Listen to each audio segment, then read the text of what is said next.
ದೇವರು ಪ್ರೀತಿಸುವ ಪ್ರೀತಿಯ ಬಿಗ್ ಜೆ ಟಿವಿ ಪ್ರಿಯ ವೀಕ್ಷಕರಿಗೆ ನಮ್ಮ ಕರ್ತನಾದ ಯೇಸು ಕ್ರಿಸ್ತನ ಹೆಸರಿನಲ್ಲಿ ನಿಮ್ಮನ್ನು ವಂದಿಸಿ ಸ್ವಾಗತ ಬಯಸ್ತಿದ್ದೇವೆ. ಬನ್ನಿರಿ, ದೇವರ ವಾಕ್ಯವನ್ನು ಇಂದು ನಾವು ಅಧ್ಯಯನ ಮಾಡಿಕೊಳ್ಳೋಣ.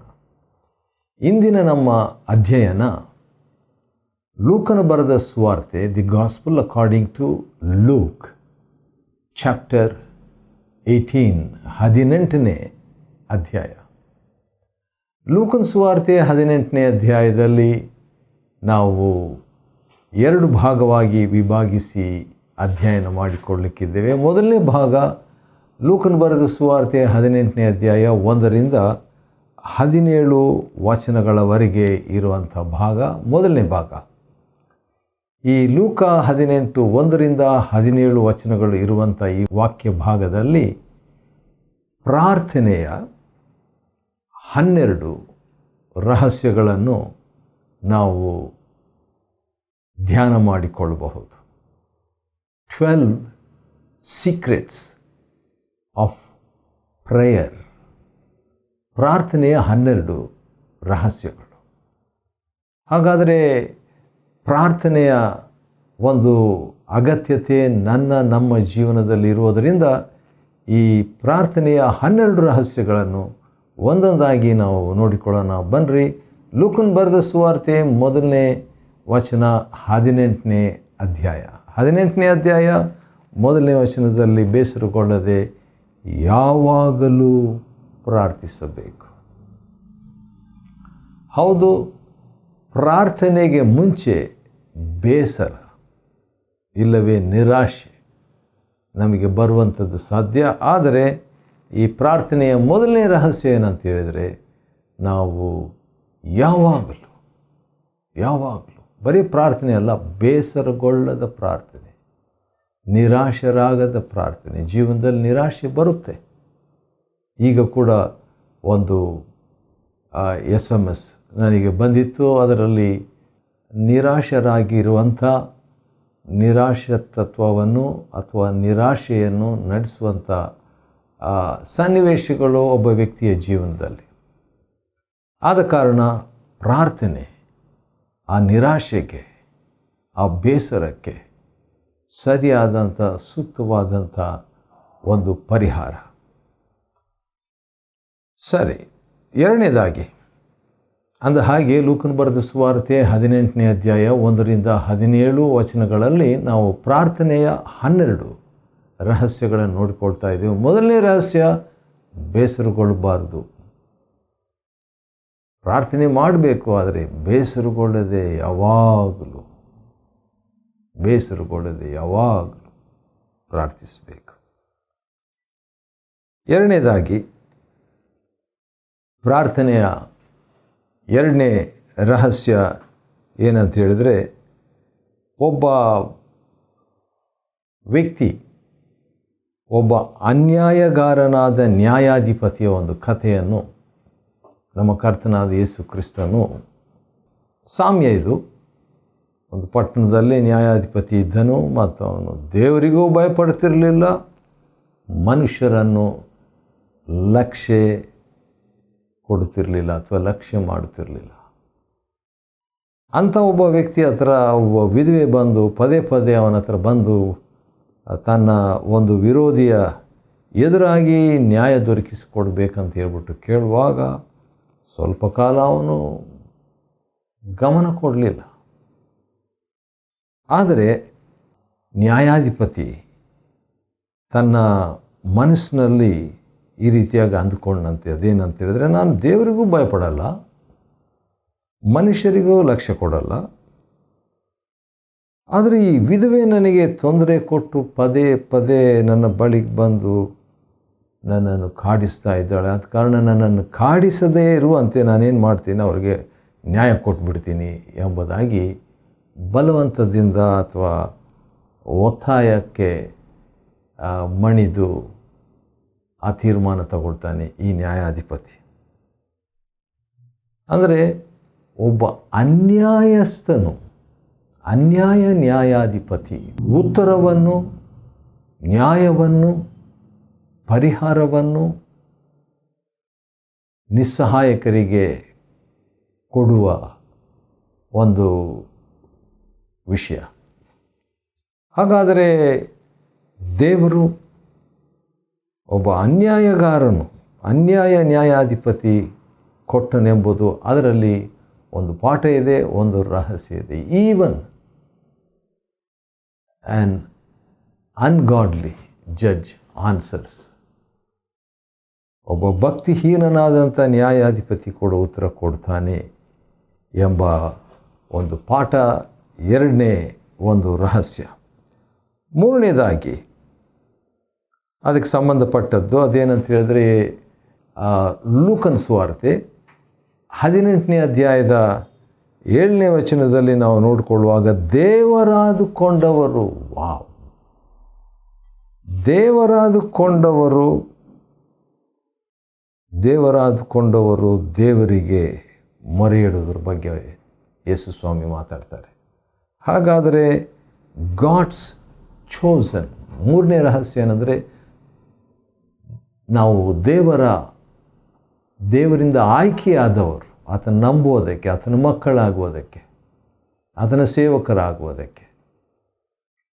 ಆ ರೀತಿಯಾಗಿದ್ದಾಗ ದೇವರು ಪ್ರಾರ್ಥನೆಗೆ ಉತ್ತರ ಕೊಡಲ್ವಾ? ನ್ಯಾಯಾಧಿಪತಿಯೇ ಒಬ್ಬ ವಿಧವೆಗೆ ಪ್ರಾರ್ಥನೆಗೆ ಉತ್ತರ ಕೊಟ್ಟನು. ದೇವರಾದುಕೊಂಡವರ ಒಂದು ಪ್ರಾರ್ಥನೆ ದೇವರು ಕೇಳೋದಿಲ್ವಾ ಎಂಬ ಆ ಒಂದು ಪ್ರಶ್ನೆ, ಅದು ಮೂರನೇ ಒಂದು ರಹಸ್ಯ ಪ್ರಾರ್ಥನೆಗೆ, ದೇವರಾದುಕೊಂಡವರು. ನಾಲ್ಕನೇದಾಗಿ ಅದೇ 7ನೇ ವಚನದಲ್ಲಿದೆ, ಲೂಕನ ಸುವಾರ್ತೆ 18 ಮತ್ತು 7ನೇ ವಚನದ 2ನೇ ಭಾಗದಲ್ಲಿ, ಆತನು ಅವರ ವಿಷಯದಲ್ಲಿ ನ್ಯಾಯವನ್ನು ಕೊಡದೆ ಇರುವನೇ ಎಂಬುದಾಗಿ ಹೇಳಿ, ಆತನು ನ್ಯಾಯ ಕೊಡಲು ತಡ ಮಾಡುವನೇ ಎಂಬ ಪ್ರಶ್ನೆಯನ್ನು ಕೇಳಿ ಕಡೆಗೆ ಉತ್ತರ ಕೊಡಿ ಯೇಸು ಸ್ವಾಮಿ 8ನೇ ವಚನದಲ್ಲಿ ಕೊಡ್ತಾರೆ. ಅದು 5ನೇ ಒಂದು ಸೀಕ್ರೆಟ್. 5ನೇ ಸೀಕ್ರೆಟ್ ಏನಂತ ಹೇಳಿದ್ರೆ, ಹೀ ವಿಲ್ ಗಿವ್ ಸ್ಪೀಡಿಲಿ. ದೇವರು ಬೇಗನೆ ಅವರಿಗೆ ನ್ಯಾಯ ತೀರಿಸುವನು. God will answer quickly, speedily. ಹಾಗಾದರೆ ದೇವರು ಬೇಗ ಉತ್ತರ ಕೊಡುವ ಆತನಾಗಿದ್ದಾನೆ. ನ್ಯಾಯಾಧಿಪತಿಯ ವಿಷಯದಲ್ಲಿ ನಾವು ನೋಡುವಾಗ ಸ್ವಲ್ಪ ಕಾಲ ಅವನು ಗಮನ ಕೊಡಲೇ ಇಲ್ಲ ಅಂತೆ, ಲೂಕ 18:4. ಆದರೆ ಲೂಕ 18:8 ನೋಡಿದರೆ ದೇವರು ಬೇಗನೆ ಪ್ರಾರ್ಥನೆಗೆ ಉತ್ತರ ಕೊಡುವ ಆತನಾಗಿದ್ದಾನೆ ಅಂತ ನೋಡ್ತೀವಿ. ಆ ರೀತಿಯಾಗಿ ಹೇಳ್ಬಿಟ್ಟು ಯೇಸು ಸ್ವಾಮಿ ಒಂದು ಪ್ರಶ್ನೆ ಹಾಕ್ತಾರೆ, ಅದರಿಂದ ನಾವು ಕಲಿಯುವಂಥ ಒಂದು ಪಾಠವಿದೆ. ಆದರೂ ಮನುಷ್ಯ ಕುಮಾರನಾದ ನಾನು ಭೂಮಿಗೆ ಬಂದಾಗ ಭೂಮಿಯ ಮೇಲೆ ನಂಬಿಕೆಯನ್ನು ಕಾಣುವೇನೋ? Can I see faith? ವಿಶ್ವಾಸ ಇರ್ತದ ಯೇಸು ಸ್ವಾಮಿ ಭೂಲೋಕಕ್ಕೆ ಬಂದಂಥ ವೇಳೆಯಲ್ಲಿ ಎಂಬ ಒಂದು ಪ್ರಶ್ನೆ. ಹಾಗಾದರೆ 6ನೇ ರಹಸ್ಯ ಏನಂತ ಹೇಳಿದ್ರೆ, ವಿಶ್ವಾಸವನ್ನು ನಾವು ಕಾಪಾಡಿಕೊಳ್ಬೇಕು. 2ನೇ ತಿಮೋಥಿ 4 ಅದರ ಪ್ರಕಾರ. ಹೌದು, ವಿಶ್ವಾಸ ಕಡೆಯವರೆಗೆ. ವಿಶ್ವಾಸ ಹೇಗೆ ಬರ್ತಿದೆ? ರೋಮ 10:17 ದೇವರ ವಾಕ್ಯದಿಂದ ಬರ್ತಿದೆ. ಹಾಗಾದರೆ ದೇವರ ವಾಕ್ಯಕ್ಕೆ ಆದ್ಯತೆಯನ್ನು ಕೊಡಬೇಕು. ಯಾವ ರೀತಿಯಾಗಿ ನಾವು ಇವತ್ತು ಕೊಡ್ತಾ ಇದ್ದೀವಿ? ದೇವರ ವಾಕ್ಯಕ್ಕೆ ಆದ್ಯತೆಯನ್ನು ಕೊಡ್ತಾ ಇದ್ದರೆ ಕ್ರಮೇಣ ವಿಶ್ವಾಸನೂ ಹೆಚ್ಚಾಗ್ತಾ ಇರ್ತದೆ. ಕ್ರಮೇಣ ವಿಶ್ವಾಸ ನಮ್ಮಲ್ಲಿ ಇದ್ದ ಪಕ್ಷದಲ್ಲಿ ನಾವು ನಂಬಿದಂತೆ ನಮಗಾಗುವುದು. 7ನೇದಾಗಿ ಲೂಕನ ಬರೆದ ಸುವಾರ್ತೆ 18ನೇ ಅಧ್ಯಾಯ 1ರಿಂದ 17 ವಚನಗಳನ್ನು ನಾವು ಧ್ಯಾನ ಮಾಡ್ತಾ ಇದ್ದೇವೆ. ಅದರಲ್ಲಿ ನೋಡುವಾಗ ನಾವು ಪ್ರಾರ್ಥನೆಯ 12 ರಹಸ್ಯಗಳನ್ನು ನಾವು ನೋಡ್ತಾ ಇದ್ದೇವೆ. ಈಗಾಗಲೇ 6 ರಹಸ್ಯಗಳು ಮುಗಿತು, ಇನ್ನೂ ಕೂಡ ಒಂದು 6 ರಹಸ್ಯಗಳಿದೆ. ಅದನ್ನು ನೋಡಿಕೊಳ್ಳೋಣ ಬನ್ನಿರಿ. ಲೂಕ 18 ವಚನ 9, ಲೂಕ್ 18:9. ಕೆಲವರು ಇದ್ರಂತೆ ಯೇಸು ಸ್ವಾಮಿ ಕಾಲದಲ್ಲಿ, ಅದೇನೆಂದರೆ ತಾವೇ ನೀತಿವಂತರೆಂದು ತಮ್ಮಲ್ಲೇ ಭರವಸೆ ಇಟ್ಟುಕೊಂಡಂಥ ವ್ಯಕ್ತಿಗಳು. ಆ ರೀತಿಯಾಗಿ ನಾವೇ ಅಂತ ಹೇಳ್ಬಿಟ್ಟು, ನಾವೇ ನೀತಿವಂತರಂತ ಹೇಳ್ಬಿಟ್ಟು ನಮ್ಮಲ್ಲೇ ಭರವಸೆ ಇಟ್ಟುಕೊಳ್ಳೋದಾದರೆ ಪ್ರಾರ್ಥನೆಗೆ ಅದು ಧಕ್ಕೆ. ಹಾಗಾದರೆ ಇನ್ನೊಂದು ರೀತಿಯಿಂದ ಅದನ್ನು ಹೇಳ ಬಯಸ್ತೇನೆ, ನಮ್ಮ ಪ್ರಾರ್ಥನೆಗೆ ದೇವರು ಉತ್ತರ ಕೊಡಬೇಕಾದರೆ ನಮ್ಮಲ್ಲಿ ನಾವು ಭರವಸೆಯನ್ನು ಇಟ್ಕೊಳ್ಬಾರ್ದು. ನಾವೇ ನೀತಿವಂತರು, ನಮ್ಮಲ್ಲೇ ಭರವಸೆ ಎಂಬುದನ್ನು ಬಿಟ್ಟು ಬಿಡಬೇಕು, ಅದು ಇರಬಾರ್ದು. 8ನೇದಾಗಿ ಪ್ರಾರ್ಥನೆಯ 12 ರಹಸ್ಯಗಳು ನೋಡ್ಕೊಳ್ತಾ ಇದ್ದೇವೆ. ಲೂಕನ ಬರೆದ ಸುವಾರ್ತೆ 18, 1-17. ಈಗ 8ನೇ ಪಾಠ ಏನಂತ ನೋಡೋಣ. ಅದರಲ್ಲಿ ತಾವೇ ನೀತಿವಂತರೆಂದು ತಮ್ಮಲ್ಲಿಯೇ ಭರವಸೆಯನ್ನಿಟ್ಟುಕೊಂಡು ಬೇರೆಯವರನ್ನು ಅಸಡ್ಡೆ ಮಾಡಿದ ಕೆಲವರಿಗೆ ಯೇಸು ಸ್ವಾಮಿ ಒಂದು ಸಾಮ್ಯ ಹೇಳ್ತಾರೆ. ಹಾಗಾದರೆ ಬೇರೆಯವ್ರನ್ನ ನಾವು ಅಸಡ್ಡೆ ಮಾಡಬಾರ್ದು. You should not despise others. ಒಂದು ವೇಳೆ ನಾವು ಬೇರೆಯವ್ರನ್ನ ಹೀನೈಸಿದರೆ ಅಥವಾ ತಿರಸ್ಕಾರ ಮಾಡಿದರೆ ಅಥವಾ ಅಸಡ್ಡೆ ಮಾಡಿದರೆ ಅದು ಪ್ರಾರ್ಥನೆಗೆ ಅಡ್ಡಿ. ಅದರ ಬದಲು ನಾವು ನಮ್ಮಲ್ಲೇ ಭರವಸೆ ಇಡದೆ ಬೇರೆಯವರನ್ನು ಅಸಡ್ಡೆ ಮಾಡದೆ ಇರುವ ಪಕ್ಷದಲ್ಲಿ ಏನಾಗ್ತದೆ, ನಮ್ಮ ಪ್ರಾರ್ಥನೆಗೆ ಉತ್ತರ ಸಿಗ್ತದೆ. ಪ್ರಾರ್ಥನೆಗೆ ಉತ್ತರ ಸಿಗ್ತದೆ. ಹೌದು, ಯೇಸು ಸ್ವಾಮಿ ಒಂದು ಸಾಮ್ಯ, ಈಗ ಇನ್ನೊಂದು ಸಾಮ್ಯವನ್ನು ಹೇಳ್ತಾರೆ. ಅದೇನಂತ ಹೇಳಿದರೆ, ಆಲಯಕ್ಕೆ 2 ವ್ಯಕ್ತಿಗಳು ಪ್ರಾರ್ಥನೆ ಮಾಡಬೇಕಂತ ಹೋದ್ರಂತೆ. ಒಬ್ಬನು ಫರಿಸಾಯನು, ಮತ್ತೊಬ್ಬನು ಸುಂಕದವನು. ಫರಿಸಾಯನ್ ನಿಂತ್ಕೊಂಡು, ದೇವರೇ, ಸುಲಿಗೆ ಮಾಡುವವರು, ಅನೀತಿವಂತರು, ವ್ಯಭಿಚಾರಿಗಳು, ಉಳಿದ ಜನರಂತೆ ನಾನಲ್ಲ. ಇಲ್ಲಿ ಪ್ರಾರ್ಥನೆಗೆ ಬಂದಿದ್ದ ಒಬ್ಬ ವ್ಯಕ್ತಿ, ಈ ಸುಂಕದವನಂತೆಯೂ ಕೂಡ ನಾನಲ್ಲ, ಆದ್ದರಿಂದ ನಾನು ನಿನಗೆ ಸ್ತೋತ್ರ ಮಾಡ್ತೇನೆ. ಆ ರೀತಿಯಾಗಿ ಉದ್ದವಾದಂಥ ಒಂದು ಪ್ರಾರ್ಥನೆಯನ್ನು ಮಾಡ್ತಾ ಇದ್ದ. ಆದರೆ ಯಾವ ರೀತಿಯಾಗಿ ನಾವು ಪ್ರಾರ್ಥನೆ ಮಾಡಬೇಕು?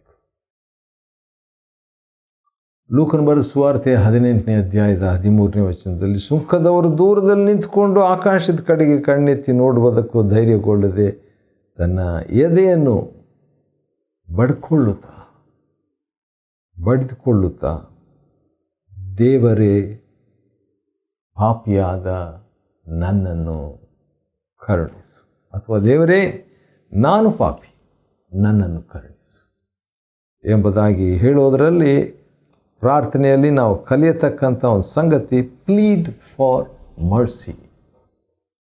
ಕರುಣೆಗಾಗಿ ಯಾಚಿಸಬೇಕು, ಪ್ರಲಾಪಿಸಬೇಕು, ಸ್ವೀಕಾರ ಮಾಡಬೇಕು, ನಂಬಬೇಕು. ಆದ ಕಾರಣ ಅವರು ಕರುಣೆಗಾಗಿ ಬೇಡಿದ್ರಂತ ನೋಡ್ತೇವೆ. ಲೂಕನ ಬರೆದ ಸುವಾರ್ತೆ 18ನೇ ಅಧ್ಯಾಯದಿಂದ ನಾವು ಅಧ್ಯಯನ ಮಾಡಿಕೊಳ್ತಿದ್ದೇವೆ. 1-17 ವಚನಗಳವರೆಗೆ ಇರುವಂಥ ವಾಕ್ಯ ಭಾಗದಲ್ಲಿ ಪ್ರಾರ್ಥನೆಯ 12 ರಹಸ್ಯಗಳು, 12 ಸೀಕ್ರೆಟ್ಸ್ ಆಫ್ ಪ್ರೇಯರ್. ಸರಿ, ಅನಂತರ ಯೇಸು ಸ್ವಾಮಿ ತಾನೇ ಮಾತನಾಡುವಂಥ ಒಂದು ಮಾತನ್ನು ನಾವು 18ನೇ ಅಧ್ಯಾಯದಲ್ಲಿ ನೋಡ್ಕೊಳ್ತೇವೆ. ನೋಡೋಣ ಬನ್ನಿರಿ. ಲೂಕ 18:14ನೇ ವಚನ, ಯೇಸು ಸ್ವಾಮಿ, ನಾನು ನಿಮಗೆ ಹೇಳುತ್ತೇನೆ, ಅವನಲ್ಲ ಇವನೇ, ಅವನಲ್ಲ ಅಂತ ಹೇಳಿಬಿಟ್ಟು ನೋಡುವಾಗ ಬಹಳ ಉದ್ದವಾಗಿ ಪ್ರಾರ್ಥನೆ ಮಾಡ್ತಾ ಇದ್ದಂಥ ಫರಿಸಾಯನ. ಅವನಲ್ಲ ಅಂದರೆ ಫರಿಸಾಯನಲ್ಲ, ಇವನೇ ಅಂದರೆ ಸುಂಕದವನೇ, ನೀತಿವಂತನೆಂಬ ನಿರ್ಣಯ ಪಡೆದವನಾಗಿ ತನ್ನ ಮನೆಗೆ ಹೋದನು. ಎಷ್ಟು ಚೆನ್ನಾಗಿರಬೇಕಾಗಿತ್ತು, ಎಷ್ಟು ಮನೆಗೆ ಸಂತೋಷವಾಗಿ ಅವನು ಹೋಗಿರಬೇಕು, ಅರ್ಥಗರ್ಭಿತವಾಗಿ. ಆ ರೀತಿಯಾಗಿ ಹೇಳಿಬಿಟ್ಟು ಯೇಸು ಸ್ವಾಮಿ ಒಂದು ಮಾತು ಹೇಳುವಂಥದ್ದು ಗಂಭೀರವಾದದ್ದು. ಲೂಕನ ಬರೆದ ಸುವಾರ್ತೆ 18ನೇ ಅಧ್ಯಾಯ ಮತ್ತು 14ನೇ ವಚನದಲ್ಲಿ ತಮ್ಮನ್ನೇ ಹೆಚ್ಚಿಸಿಕೊಳ್ಳುವ ಪ್ರತಿಯೊಬ್ಬರು ತಗ್ಗಿಸಲಾಗುವರು, ಆದರೆ ತಮ್ಮನ್ನು ತಗ್ಗಿಸಿಕೊಳ್ಳುವವರು ಹೆಚ್ಚಿಸಲಾಗುವರು. ಇದು 11ನೇ ಪ್ರಾರ್ಥನೆಯ ರಹಸ್ಯ. ಏನದು?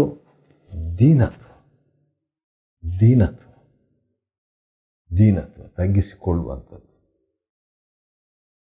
ಸರಿ, ಇನ್ನು ಒಂದು ಕೂಡ ರಹಸ್ಯ ನಾವು ನೋಡಬೇಕಾಗಿದೆ. ಅದು ಲೂಕನ ಬರೆದ ಸುವಾರ್ತೆ 12ನೇ ಅಧ್ಯಾಯ 15ರಿಂದ 17ನೇ ವಚನದವರೆಗೆ ಇರುವಂಥ ವಾಕ್ಯ ಭಾಗದಲ್ಲಿ ನಮಗೆ ಶಿಶು ಭಾವನೆ ಇರಬೇಕಂತೆ. ವಾವ್! ಅಥವಾ ಚಿಕ್ಕ ಮಕ್ಕಳಿನ ಹೃದಯ ಮನೋಭಾವನೆ ನಮಗಿರಬೇಕಂತೆ. ಅದಕ್ಕೆ ಯೇಸು ಸ್ವಾಮಿ ಒಂದು ಮಾತು ಹೇಳ್ತಾರೆ. ಅದೇನೆಂದರೆ, ದೇವರ ರಾಜ್ಯವು ಇಂಥವರದೇ. ಎಂಥವ್ರದ್ದು? ಚಿಕ್ಕ ಮಕ್ಕಳಂಥವ್ರದ್ದು. ಚಿಕ್ಕ ಮಕ್ಕಳ ರಾಜ್ಯ ದೇವರ ರಾಜ್ಯ. ಆ ರೀತಿಯಾಗಿ ಹೇಳಿ ಯೇಸು ಸ್ವಾಮಿ ಬಿಡದೆ ಇನ್ನೊಂದು ಮಾತು ಕೂಡ ಹೇಳ್ತಾರೆ. ಅದು ಲೂಕನ ಬರೆದ ಸುವಾರ್ತೆ 18ನೇ ಅಧ್ಯಾಯದ 17ನೇ ವಚನದಲ್ಲಿದೆ. ಚಿಕ್ಕ ಮಗುವಿನಂತೆ ದೇವರ ರಾಜ್ಯವನ್ನು ಸ್ವೀಕರಿಸದೇ ಇರುವವರು ಅದರೊಳಗೆ ಸೇರುವುದೇ ಇಲ್ಲವೆಂದು ನಾನು ನಿಮಗೆ ನಿಜವಾಗಿ ಹೇಳುತ್ತೇನೆ. ಹಾಗಾದರೆ ಚಿಕ್ಕ ಮಕ್ಕಳ ಮನೋಭಾವನೆ ನಮಗಿರಬೇಕು. ಪ್ರಾರ್ಥನೆಯಲ್ಲಿ ಬಂದಾಗ ಚಿಕ್ಕ ಮಕ್ಕಳ ಮನೋಭಾವನೆ ಇರಬೇಕು. ದೇವರು ನನ್ನ ಪ್ರಾರ್ಥನೆಗೆ ಉತ್ತರ ಕೊಡ್ತಾನೆ, ದೇವರು ಹೇಳಿದ್ದನ್ನು ನಾನು ನಂಬ್ತೇನೆ, ನನ್ನ ಸ್ವಬುದ್ಧಿಯ ಮೇಲೆ ನಾನು ಹತ್ಕೊಳ್ಳೋದಿಲ್ಲ, ನನ್ನ ಒಂದು ಅನುಭವದ ಮೇಲೆ ನಾನು ಹತ್ಕೊಳ್ಳೋದಿಲ್ಲ. ಜ್ಞಾನೋಕ್ತಿ 3ನೇ ಅಧ್ಯಾಯ 5-6 ವಚನದಲ್ಲಿ ಭಾಳ ಸ್ಪಷ್ಟವಾಗಿ ಹೇಳಿದೆ. ಏನಂತ? ನಿನ್ನ ಪೂರ್ಣ ಅಂದರೆ ನಿನ್ನ ಸ್ವಬುದ್ಧಿಯ ಮೇಲೆ ಆಧಾರ ಮಾಡಿಕೊಳ್ಳದೆ. ಹಾಗಾದರೆ ಒಂದು ಪ್ರಶ್ನೆ ಬರ್ತೈತೆ, ಬುದ್ಧಿ ಯಾರು ಕೊಟ್ಟಿದ್ದು? ಬುದ್ಧಿಯನ್ನು ದೇವರೇ ಕೊಟ್ಟಿದ್ದು. ಹಾಗಾದರೆ ಕೊಟ್ಟ ದೇವರನ್ನು ಆತ್ಕೊಳ್ಳದೆ ದೇವರು ಕೊಟ್ಟದ್ದನ್ನು ಆರಿಸಿಕೊಳ್ಳುವುದು ತಪ್ಪು. ಇನ್ನೊಂದು ಸಾರಿ ಹೇಳ್ತೇನೆ, ಕೊಟ್ಟ ದೇವರನ್ನು ನಾವು ಆರಿಸ್ಕೋಬೇಕು, ಆದರೆ ದೇವರು ಕೊಟ್ಟದ್ದನ್ನು ಮಾತ್ರ ನಾವು ಆರಿಸಿಕೊಳ್ಳುವಂಥವರಾಗಿ ಇರಬಾರ್ದು. ಯಾಕಂದರೆ ಅದು 12ನೇ ಪ್ರಾರ್ಥನೆಯ ರಹಸ್ಯ. ನಾನು ಇನ್ನೊಂದು ಸಾರಿ ಅದನ್ನು ಓದಲಿಕ್ಕೆ ಇಷ್ಟಪಡ್ತೇನೆ. ಯಾಕಂತ ಹೇಳಿದ್ರೆ ಭಾಳ ಪ್ರಾಮುಖ್ಯವಾದಂಥ ಒಂದು ವಾಕ್ಯ ಭಾಗದಲ್ಲಿದ್ದೇವೆ. 12ನೇ ಅಧ್ಯಾಯ ಲೂಕನ ಬರೆದ ಸುವಾರ್ತೆ 15ರಿಂದ ಇರುವ ವಾಕ್ಯದಲ್ಲಿ, ಶಿಶುಗಳನ್ನು ಯೇಸು ಮುಟ್ಟುವಂತೆ ಕೆಲವು ಜನರು ಅವುಗಳನ್ನು ಅವರ ಹತ್ತಿರಕ್ಕೆ ಬಳಿಗೆ ತಗೊಂಬಂದರು. ಆಗ ಶಿಷ್ಯರು ಇದನ್ನು ನೋಡಿಬಿಟ್ಟು ಜನರನ್ನು ಗದರಿಸಿದರು. ಏನಂತ? ಚಿಕ್ಕ ಮಕ್ಕಳೇ ದೂರ ಹೋಗ್ರಿ ಅನ್ನೋ ರೀತಿಯಲ್ಲಿ. ಆಗ ಯೇಸು ಸ್ವಾಮಿ ಲೂಕನ ಬರೆದ ಸುವಾರ್ತೆ 18ನೇ ಅಧ್ಯಾಯ 16ನೇ ವಚನದ 2ನೇ ಭಾಗದಲ್ಲಿ, ಲೂಕನ ಬರೆದ ಸುವಾರ್ತೆ 18 ಮತ್ತು 16ನೇ ವಚನ ಅಲ್ಲಿ ಏನಂತಿದೆ? ದೇವರ ರಾಜ್ಯವು ಇಂಥವರದೇ. ಮತ್ತು ಇನ್ನೊಂದು ಮಾತನ್ನು ಕೂಡ 17ನೇ ವಚನದ ಹೇಳ್ತಾರೆ, ಈ ಚಿಕ್ಕ ಮಗುವಿನಂತೆ ದೇವರ ರಾಜ್ಯವನ್ನು ಸ್ವೀಕರಿಸದೇ ಇರುವಂಥವರು ದೇವರ ರಾಜ್ಯದಲ್ಲಿ ಸೇರುವುದೇ ಇಲ್ಲ. ಭಾಳ ಸ್ಟ್ರಾಂಗ್ ಆದಂಥ ಒಂದು ಮಾತಲ್ವಾ? ಹೌದು, ದೇವರ ರಾಜ್ಯ ಇಂಥವರದೇ, ಮಕ್ಕಳಂಥವ್ರದ್ದು. ಹಾಗಾದರೆ ನಮ್ಮ ಪ್ರಾರ್ಥನೆ ಮಕ್ಕಳ ಮನೋಭಾವನೆ ಅಂತ ಮನಸ್ಸಿನಿಂದ ಪ್ರಾರ್ಥಿಸುವಂಥದ್ದಾಗಿರಬೇಕು. ಆಗ ನಮ್ಮ ಪ್ರಾರ್ಥನೆಗೆ ಉತ್ತರ ಸಿಗ್ತದೆ. ಆಶ್ಚರ್ಯ ಅಲ್ವಾ? ಹೌದು.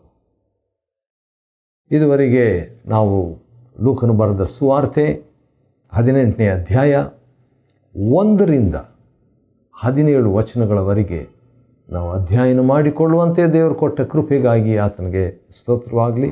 ದೇವರು ನಿಮ್ಮನ್ನು ಆಶೀರ್ವದಿಸಲಿ.